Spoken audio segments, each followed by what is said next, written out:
He getting worship in the heavens by the angels. Hallelujah, hallelujah. He feed the birds of the heaven, he'll feed you. When you was broke, he paid your bills when they was overdue.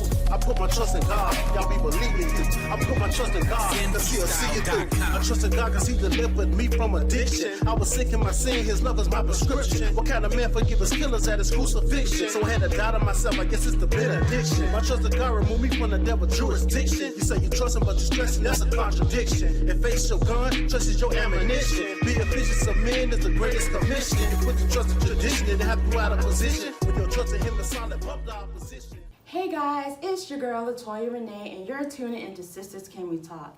This is an empowerment show that allows us to share each other's testimonies in order to build each other's faith to believe in the impossible. I know sometimes we can be gripped with fear and it can stop us from allowing God to use us, but if only we can close our eyes and step into the unknown, then I believe that's where destiny meets us. So today, I have a special guest, my sister, Miss Shauntel Robinson. Yay! I am so excited that you are here, Jesus. I'm excited to be here. Oh my goodness. So your story is about believing in yourself and allowing God to use you in a mighty, mighty great way. Absolutely. Yes. Absolutely. So let's hear your story. Tell us about it. So, I've always loved theater. Mm-hmm. Always loved words and music. Just enamored with performing arts. And even as I think I was about 7 or 8 years old, and I was a part of my first play, The Glory Train. 8 years old, and my character was 70. Okay, Jesus. So I have been portraying an old woman since I was... You know, perfected it now. Yes, yes. I literally put baby powder in my hair and put some glasses on the whole 9 yards. And I've just been in love with it. I think even at a young age, I realized the power to encourage people, the power to make people laugh and make them feel better, you know. So You said in a quote, I love to entertain, provoke laughter, and use encouragement that points you to Jesus. Yes. So even at a small age. Yes, even at a young age, I could feel the energy change in the room, even that young. Maybe I didn't understand it, right? Right. But I knew that something is happening, or something happened while I was doing that, and I continued on. I initially even went to college for musical theater. Really? Yes. I can see it. And because you couldn't tell me, I thought I was going to be an opera singer. And okay, as a young black young girl, you was thinking opera. Opera. Yes. Now, question for you, Jesus. Okay. So opera, did you see someone that you were like, I want to be like that person? So, yes, Leontine Price. Leontine Price is actually from the same city as my mom. What city is that? Laurel, Mississippi. Yes. So you saw her. I saw her, and during the time that I was in high school, after God worked things out with my singing voice, because it didn't start off. Okay. I know you was gonna go past this story, but I thought it was so funny. Tell me about that. Okay, so I was in the 4th grade. Yeah. And I really, really loved the song Silent Night. Right. And I wanted to sing one of the solos. So I had been practicing and, in my little room at night, I'll be standing in the mirror singing Silent Night. And to me, you sound good. I sounded good.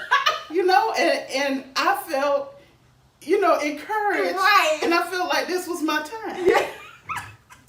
So I went to school. Uh-huh. And my music teacher at that time asked, her name is Miss Gear, and she asked, for who wanted to audition for the solo parts, and I was like, I've been practicing. I've been practicing, and let's do this. Right. So I sang, and she looked at me and she was like, well, maybe next year. Just keep trying, maybe next year. And so I got home and I just felt so defeated. I was so sad. And my mom was like, what's wrong? And I said, I auditioned for Silent Night and that sounded good. And my teacher didn't give me the part. My mama said, well, let me hear a little bit of it. And I started singing and she was like, no. That sounds horrible. But she was just being honest. She was just being honest with me. And the truth is, that is what helped to drive me. Right. Like, I was like, okay, then if she can be that honest with me, then I can be that honest with myself. So I kept practicing, and the Lord breathed, and hallelujah. Things got better as I got older. She came in one day and she heard me singing something. She was like, wait a minute. The time didn't change. Well, bless the Lord. So, amen. So that changed. But once I got into high school, my choral director, gosh, his passion for music it spilled over all of his students. And we sang a lot of classical opera type music, and I was done for. I was like, this is what I'm going to do. Right. With my life, I'm going to be an opera singer. Absolutely. Let's do this. But, that course started to change, and I still was in love with the stage, but it became more about acting than it did. When did it become more about acting as far as to it started to change for you? So I would say I always loved it, and I would do things here and there. But when I went to college, I started taking some different courses. Right. And the more I learned about different scripts and, the power of stories, really is what it's about, the power of stories and how they bring people together and how, it's really stories that make the world go round. You know what I mean? And I fell in love with it because, and most people don't believe this, I am shy. I'm putting that thing on record. It's on film. I am shy. To this day? But to this day. Wow. Every time that I get on stage, I am petrified, like this close to hyperventilating. But I know the power of a story, and so if I can hide in that character and you just get to see them and follow their journey, I'm all for it. I'm all for it. So it was about that time that things started to change, and then I had an opportunity to participate in something when I was in college, and then when I came back, one of my girlfriends set me up. How she set you up? And made me go to this audition, and it was horrible. I want to put that on record as well. The audition was horrible, and I just knew that I wasn't going to get a part. Right. But the director saw something in me. And as a matter of fact, when I got the notice saying that I had gotten a part, I had forgotten all about it, and I deleted it. I deleted the notification. And my friend called and she was like, what part did you get? And I was like, I didn't get no part. What you talking about? But that wasn't true. I had to go through my trash. Right. But I just, I do. I love it. I love the outcome. I love the process. Do you believe that God has called you, not necessarily to ministry, because we all have a part of spreading His word. Yes. So do you believe this was kind of like your part? Absolutely. For years, I thought it was just about entertaining. Mm-hmm. I thought I was just performing, Right. and although I was making people laugh or whatever, in my mind it was really just performing. Right.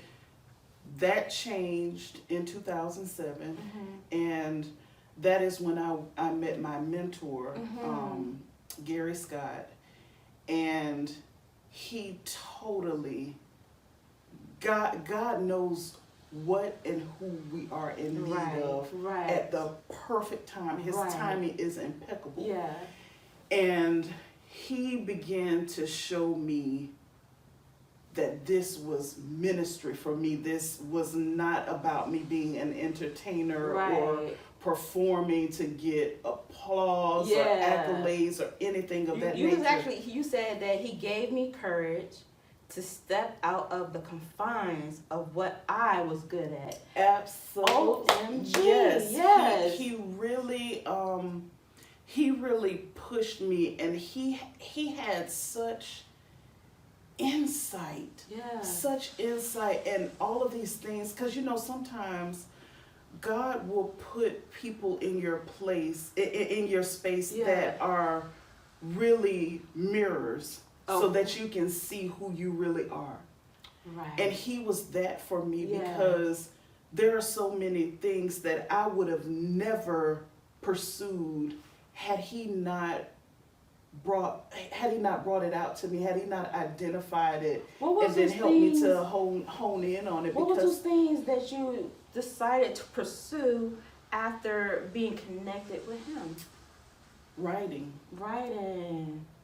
So you never wrote before? No. So I tried to write a song when I was about 15 or 16 years old, and it took me a year to write a line.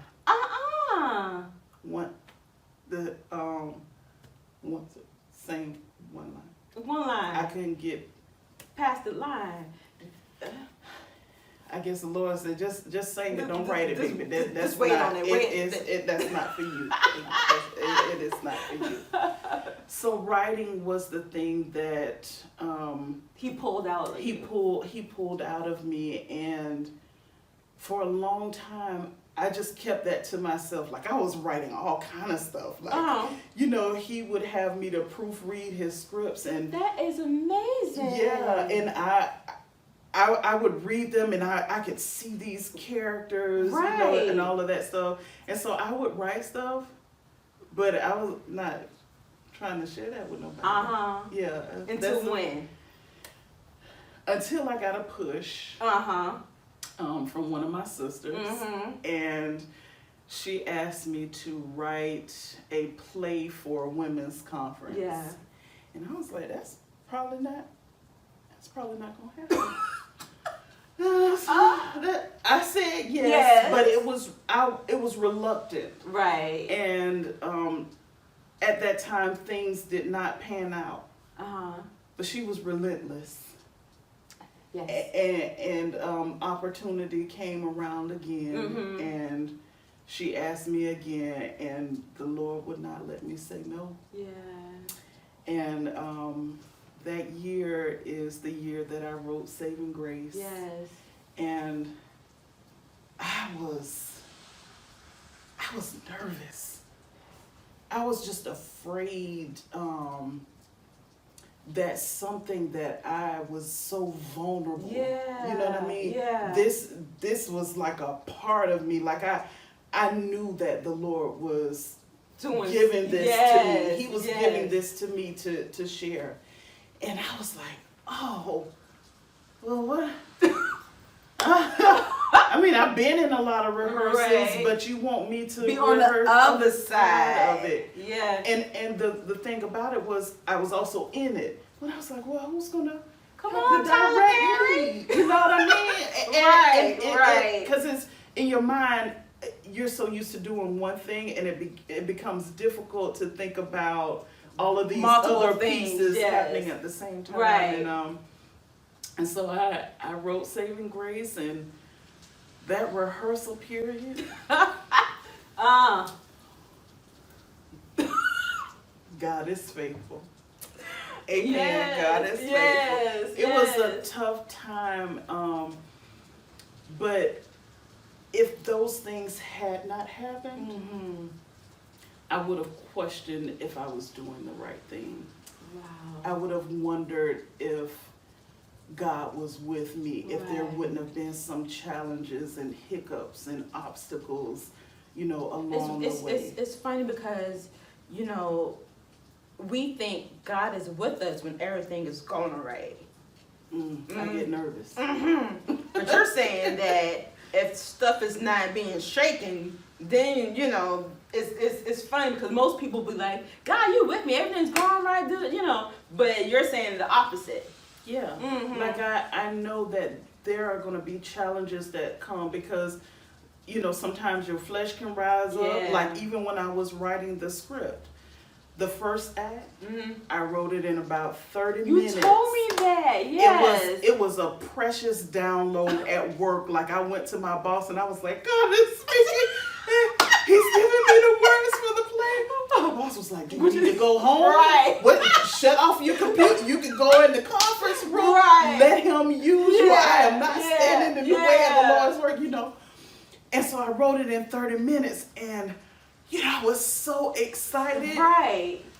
I was like, so this is what we're going to do in the second act. We're going to make this happen and this happen. And God The Lord was said, like, is that right? You was going to tell me how to write it. Okay, Lord. I wrote 8 to 10 pages of what I just What you thought think, was right. phenomenal. I was like, ooh, this going to be good. They're not going to see this coming. They're going to come around the corner and wow. Right. What happened? I had to delete all of those pages. Every last word. It took me 30 minutes for the first act, 2 months. It reminds me, how many of us are saying, Lord, I think I know what you want me to do. So I'm going to do this, and that. Right? Yeah. And we waste all that time trying to do it on our own. And the Lord is sitting here like, you will ask me eventually, but I'm going to let you. Yeah. I'm going to let you. And then when you finally be like, you know what, Lord? I surrender. I surrender. And then you got to go back into the beginning and allow God. Back to where you stop listening. Ooh, that is good. Yes. Back to where you stop listening. And it was during that time where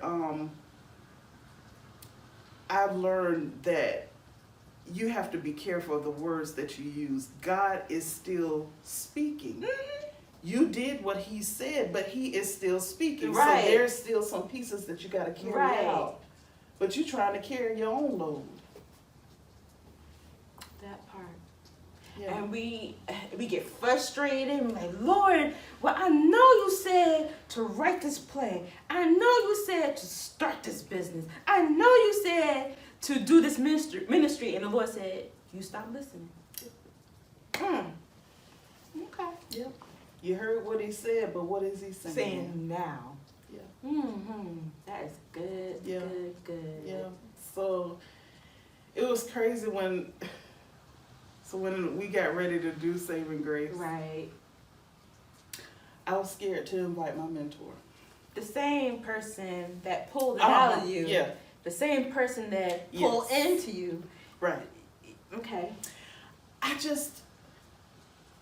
I knew that the Lord had called me to write it, but I was just scared. Right. I was just downright scared. I was fearful. I felt inadequate. I didn't know if You felt inadequate. I did. I didn't. Even though I knew he said it, I'm like, but why me? Like, Right. what if this doesn't go The way like you thought. planned? Right. You know what I mean? Like, Right. what if I end up embarrassed? What if, all of these what ifs, and that's how the enemy mess you Right. up. Right. And it finally, Johnny was like, Her husband. oh, my husband, yes, was like, you're not gonna invite Brother Garrett? Like, he is why you're doing this. Like, he helped to get you to this place where you would even write. Yeah. Like, how could you not? And so the Thursday before we were set to do it. You was gonna do it on a Saturday. Yes. And you talking about Thursday. I called him on Thursday evening and asked him if he would attend, and then he said yes, and I was like, this is probably a big mistake. Oh my gosh. And that night, before we started, I was a nervous wreck. But thank God for Christina Griggs. Yes. Christina came and prayed over me Yes. and prayed over the cast, Yes. and God bless her, because it was in that moment that I was finally able to say, Lord, even in my fear, Yes. even in my reservations, Yes. even with my inadequacies, all of this, you have given me a gift. Yes. It's already good enough. Yes. It's already good enough. Yes. It's already been made perfect in you. Yes. I'm going to go even if I have to do it scared. Yes. Can I tell you, like, a lot of people, we get called, even myself, and it's like the Lord tells us to do something, but we still have that fear. We still have that fear, like, okay, Lord, do you know who I am? Right. Do you know? It's not his spirit. It's not his spirit. Yes. It's one thing to feel nervousness. Mm-hmm. You can direct that. Yeah.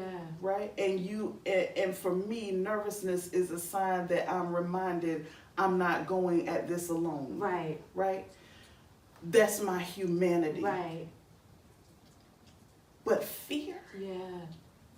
and I still deal with it, but that's not God's spirit. Yes. It's not where he desires for us to dwell, nor is it a place he desires for us to operate from. Yeah. And thank God I didn't just bail and at the last minute and say, you know what, Christine, just kidding, I ain't gonna be able to do it. Because it ended up being a blessing. Yeah. It ended up being a blessing and a blessing to me. And even that night afterwards, I saw my mentor walking towards me. All this sweat just started beating up on my forehead. I was like, the play is over. Why won't you show me an expression to let me know what you're thinking before you get to me? Right. You say he was a man of no expression. Every emotion, you got the same face. Yeah.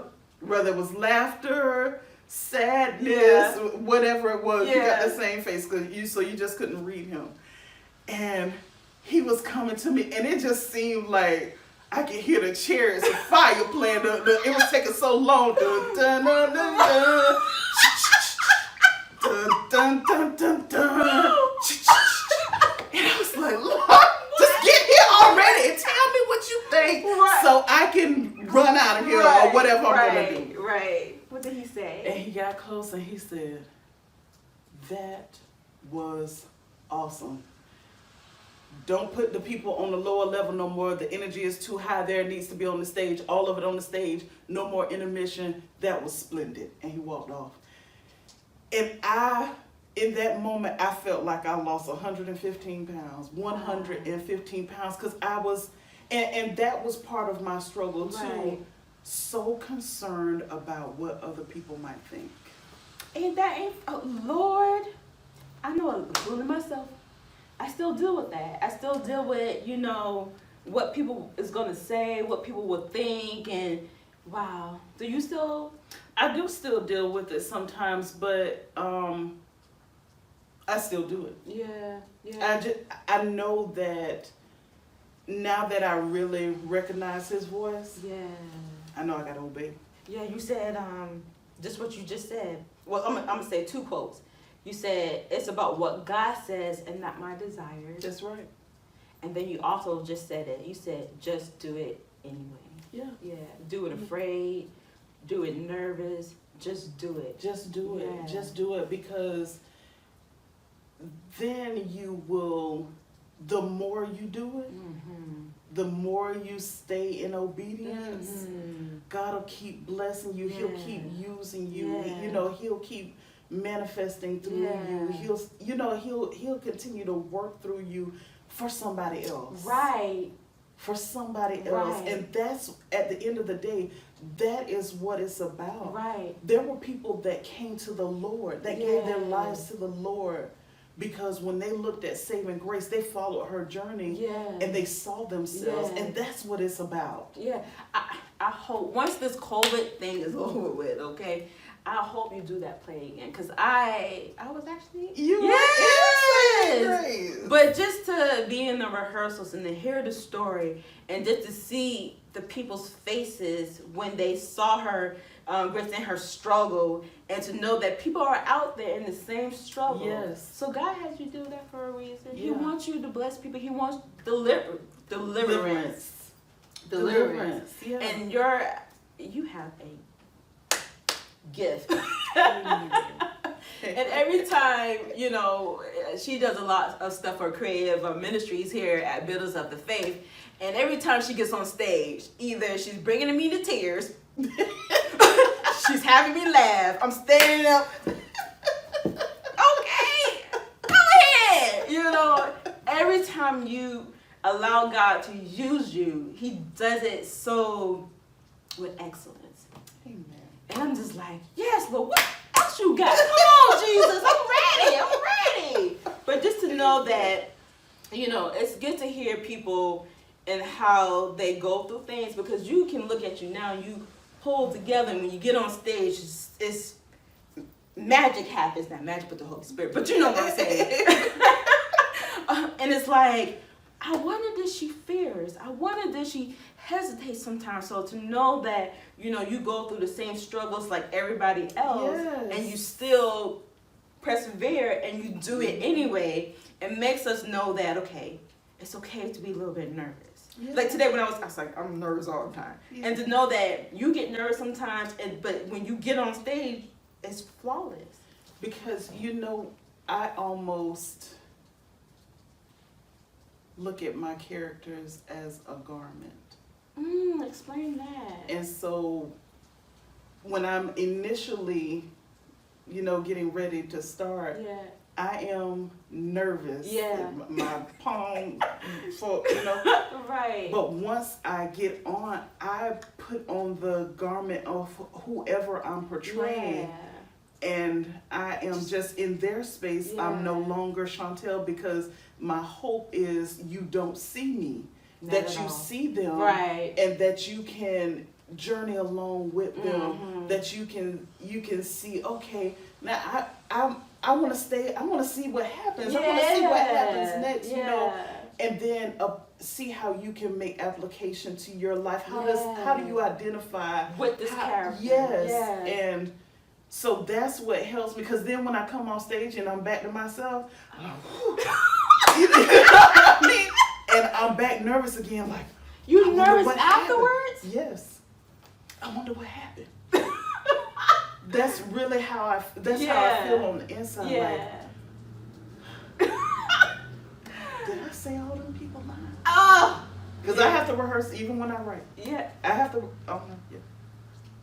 It's funny. Oh my God! So I've been in many rehearsals with you, and even in your rehearsals, you don't even have a paper. You just know the whole line. Like, did she even rehearse, Jesus? I do have to rehearse. Yes. Mhm. I swear you have a gift. You have a gift. Can you speak to the people out there who God is telling them to do something, but they're afraid and nervous and like, Lord, I don't think you're talking about me, and they just stick in one place instead of moving? Can you kind of motivate and encourage those out there to keep going? Listen, if you've not heard anything else, go. Wherever it is that the Lord is sending you, whatever place it is that God is calling you to, go. He will be there. He will be with you every step of the way. Even when you can't trace him, you'll still be able to trust him. Go, be obedient. Because when the Lord burdens you with something, he won't let you rest until you obey. Yes. So that would be what I say. Even fear of failure, fear of success, if you're feeling inadequate, you feel like the Lord can't use you because you still holding on to things that you've done in the past, release all of that. Lay aside that weight, the sin, all of it, so you can go and be obedient and be free. Yes. And be free. Yes. Where the Spirit of the Lord is, there is liberty. Yes. There is liberty. He will make provision. Yes. He will make provision. Yes. So that is my advice. Go where he leads. Go where he leads. Pass the plate. That's it. That's it.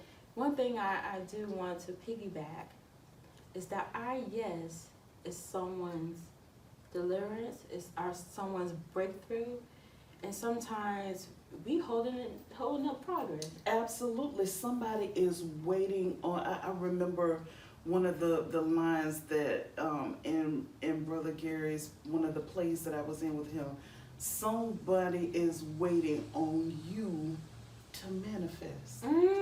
They're waiting on you. Because here's the thing, what if, and I think about this all the time, what if Gary Scott had not been in place for Shauntel Bennett? I wasn't even Robinson then. Yeah. What if he had not been in place? Right. Who would you be? Would it have happened? Yeah. So we have to be obedient and have to realize it's not about us. Yeah. But somebody else is waiting on us to manifest. I ain't got nothing else to say. That is good stuff. Okay. Somebody's waiting on you to manifest.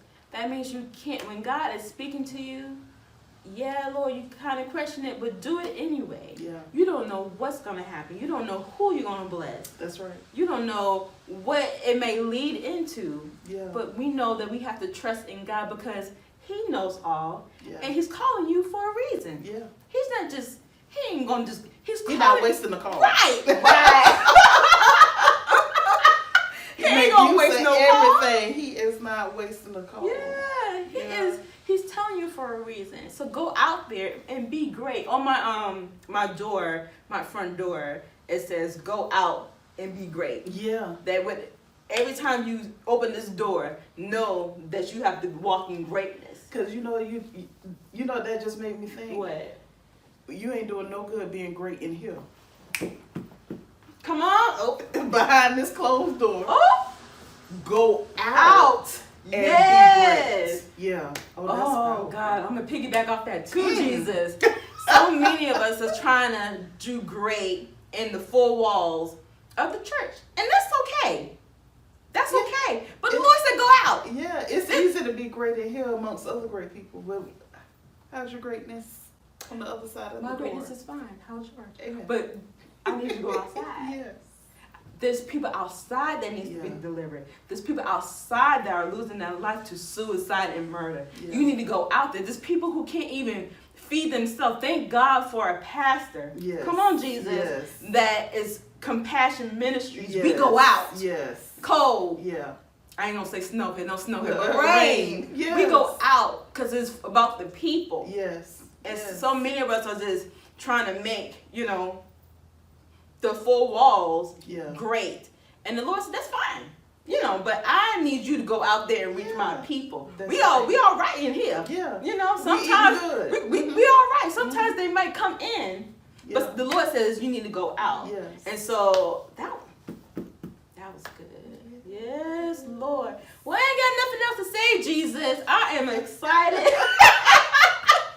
She done said it all. I am so humble because I do see myself in you. And I remember the time we met each other. Yes.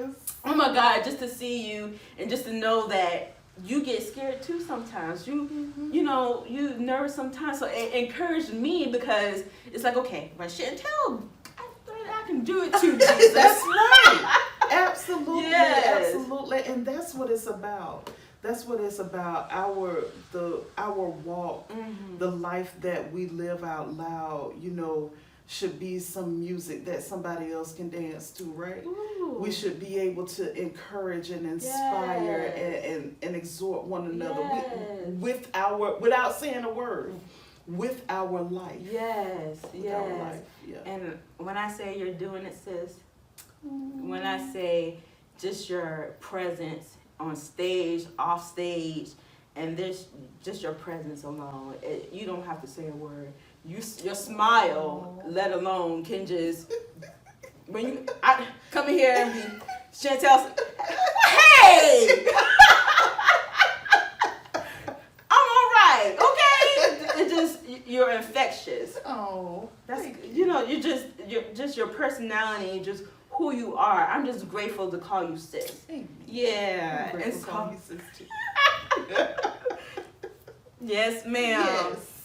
Okay, well, Yes. like I said, she done said it all. I'm happy. I hope you guys are happy that what you heard, and I encourage you guys. Like I said, once this COVID thing is over, hopefully she'll be doing Saving Grace again. Because once I said it's an amazing play. If you've seen it, come back and see it. It's amazing. And I can't wait for the things that God is going to do more in your life. Because like I'm always telling her, there's more in you. More plays, more things for you to write, more things for you to be in. You just an awesome person. So Lord, I just thank you guys for watching us today. Like I said, we had an amazing guest today. Tune in next time. Make sure you love, pray, and be that beacon of light for the world to see. Yes. Till next time, guys. Bye. He getting worship in the heavens by the angels. Hallelujah, hallelujah. He feed the birds of the heaven, he'll feed you. When you was broke, he paid your bills when they was overdue. I put my trust in God, y'all be believing too. I put my trust in God, cause he'll see it through. I trust in God cause he delivered me from addiction. I was sick in my sin, his love is my prescription. What kind of man forgive his killers at his crucifixion? So I had to die to myself, I guess it's the benediction. My trust in God remove me from the devil's jurisdiction. You say you trust him, but you're stressing, that's a contradiction. If faith's your gun, trust is your ammunition. Be a vicious of men is the greatest commission. You put the trust in tradition and have you out of position.